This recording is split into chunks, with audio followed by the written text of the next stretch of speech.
آپ کو کوئی فائدہ نہیں دیا تھا، ممکن ہے مال لے کے بھی آپ کے لیے فاتحہ نہ پڑھیں۔ میں ایسی چیزوں کا گواہ ہوں عزیزان، بالخصوص وہ حضرات جو اب اولاد ہے یا اولاد نہیں ہے، میں ایسے کئی واقعات کا گواہ ہوں۔ ایک ماموں تھے پروردگار ہمارے بہت قریبی، کہ ان کے 2 بہنیں تھیں، بھائی کوئی نہیں تھا، اولاد نہیں تھی۔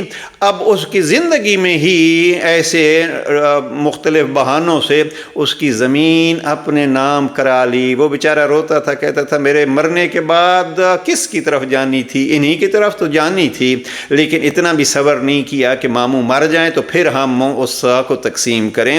اب وہ رسا ایسے ہوتے ہیں، امام فرماتے ہیں کچھ ایسے عزیز ہوتے ہیں جنہوں نے زندگی میں آپ کو کچھ فائدہ نہیں دیا، اور زندگی میں جنہوں نے کچھ نہیں دیا بعد میں بھی کوئی فائدہ نہیں دیں گے، فاتحہ پڑھنے کی بھی انہیں توفیق نہیں ہوتی۔ دوسرا وہ کہ جو آپ کے درد مند تو تھے لیکن ان کی حالت کیا تھی، آپ سے موت کو تو نہ روک سکے۔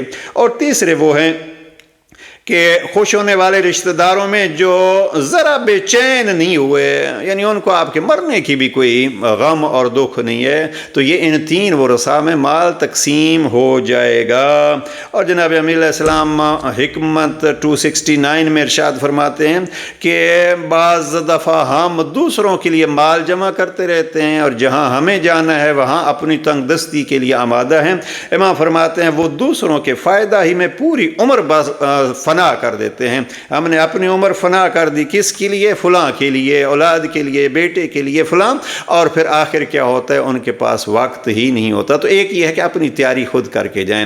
دوسرا پہلو جو ہے وہ انتظار کرتے ہیں۔ میں کئی دفعہ عرض کر چکا ہوں، اس سے بڑا ہمارے پاس ثبوت کیا ہوگا؟ جناب زہرا مرضیہ فرماتی ہیں یا علی میرے مرنے کے بعد میری قبر پہ آنا، قرآن پڑھنا، قبلہ رخ بیٹھنا۔ اب یہ ساری تفصیلیں بی بی جناب امیر المومنین کو اپنی موت کے بعد بھی سامنے دیکھنا چاہتی ہیں۔ پتنی علی کی غربت دیکھنا چاہتی ہیں، یا یہ دیکھنا چاہتی ہیں کہ نبی نے جو فرمایا تھا علی کے چہرے کو دیکھنا عبادت ہے، تو وہاں بھی عبادت۔ بہرحال اموات انتظار کرتے ہیں۔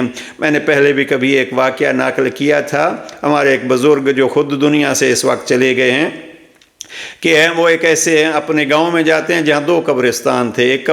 ایک قبرستان میں ان کے والد کی قبر تھی، ایک قبرستان میں ان کی والدہ کی قبر تھی۔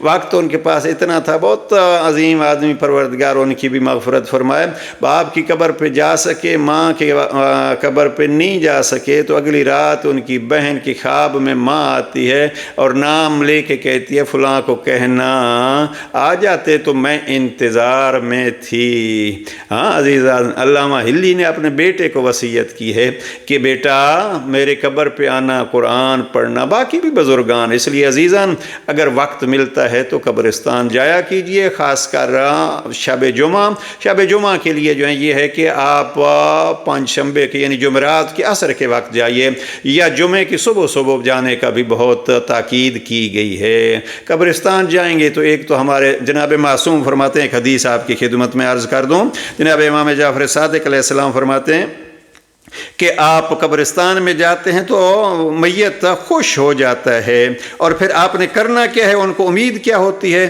ان کو امید یہ ہوتی ہے کہ میں اس کو اگر تقسیم کروں، سب سے پہلے میت کے لیے بہترین ہدیہ تحفہ کیا ہے؟ ان کے واجبات ادا کیجئے۔ ان سے نماز رہ گئی تھی، روزہ رہ گیا تھا، حج واجب تھا نہیں کر سکے، زکوٰۃ خمس واجب تھا، اس کو ادا کیجئے۔ یا کسی کے ساتھ وہ ناراض تھے، کسی کے مال میں کوئی ان سے زیادتی کی ہے، تو اس کو مال دے کے راضی کیجئے تاکہ وہ مرحوم سے راضی ہوں۔ دوسرا مرحلہ کیا ہوتا ہے؟ صدقے کو بہت اہمیت دی گئی ہے۔ چھٹے امام فرماتے ہیں کہ جب آپ صدقہ دیتے ہیں تو میت کی قبر کی حرارت کم ہوتی ہے۔ اور پھر 8ویں امام فرماتے ہیں زوروا امواتکم، آپ اپنے مردوں کو زیارت کیا کرو، وہ آپ کے منتظر رہتے ہیں، اور جس طریقے پہ آپ اپنے زندہ دوستوں اور رشتہ داروں کے پاس جاتے ہیں اور خوش ہوتے ہیں، وہ میت بھی خوش ہوتا ہے۔ بہرحال زیارت کر کے، یہ دوسرا پہلو کیا ہے؟ واجبات کی ادائیگی کے بعد صدقہ، تیسرا ہے قرآن کی تلاوت، اور چوتھی چیز ہے آپ دعا کیجئے۔ اور ایک نماز میت نقل کی جاتی ہے، شیخ عباس قمی نے نقل کی ہے، آپ نماز میت خاص کر شب جمعہ اگر پڑھ سکتے ہیں تو کوشش کیجئے۔ یہ نماز میت کے مختلف طریقے، نماز ہدیہ میت، نماز ہدیہ میت، نماز میت تو جنازے کو کہتے ہیں، نماز ہدیہ میت 2 رکعت نوافل پڑھتا ہوں قربتاً اللہ، اور اس میں پہلی رکعت میں الحمد کے بعد یہ آیت اگر یاد ہو تو پڑھیے 10 دفعہ، ربنا اغفر لی ولوالدی وللمؤمنین یوم یقوم الحساب، اور دوسری رکعت میں الحمد کے بعد یہ پڑھ لیجئے رب اغفر لی ولوالدی ولمن داخل بیتی مؤمنا، اور جب سلام پھیریں تو یہ پڑھ رہے ہیں رب ارحمہما کما ربیانی صغیرا، اور اگر یہ آیات یاد نہ ہوں تو پھر آپ صبح کی نماز کی طرح 2 رکعت نوافل پڑھ سکتے ہیں، اور پھر جب مکمل کریں تو عربی نہ آتی ہو تو نہ آئے، اپنی زبان میں کہہ دیا کیجئے پروردگار یہ تیرا ذکر کر کے میں تجھ سے درخواست کرتا ہوں کہ میرے ماں باپ کو، میرے بیٹے کو، میری بیٹی کو، میرے عزیز کو، میرے دوست کو تو معاف فرما دے۔ مجھے یاد آ رہا ہے جناب ابو ذر کی وہ دعا، بیٹی کی قبر پہ بیٹھ کے کہا تھا پروردگار میرا بیٹا تھا، میں باپ ہو کے اگر کوئی میرے سلسلے میں اس سے غلطی ہوئی ہے تو میں معاف کر رہا ہوں، اور تجھ سے درخواست کر رہا ہوں تو تیرا بندہ تھا تو رب ہو کے اس کو معاف فرما دے۔ اور اس کے ساتھ 8ویں امام فرماتے ہیں جب میت یاد آئے، مرحوم یاد آئے تو 7 دفعہ سورہ قدر پڑھ لیا کیجئے۔ سورہ فاتحہ کی بھی اہمیت بیان کی گئی ہے، اور پیغمبر اکرم صلی اللہ علیہ وآلہ وسلم سے یہ روایت موجود ہے کہ آپ مرحوم کے لیے آیت الکرسی پڑھا کریں۔ پروردگار ہمیں اپنے مرحومین کو یاد رکھنے کی توفیق عطا فرمائے، ان کو جو ہم سے توقع اور امید ہے اس پہ پورا اترنے کی توفیق عطا فرمائے، اور ہمیں اپنی وہ منزل بھی یاد رکھنے کی ہمت اور توفیق نصیب فرمائے۔ والسلام علیکم ورحمۃ اللہ وبرکاتہ۔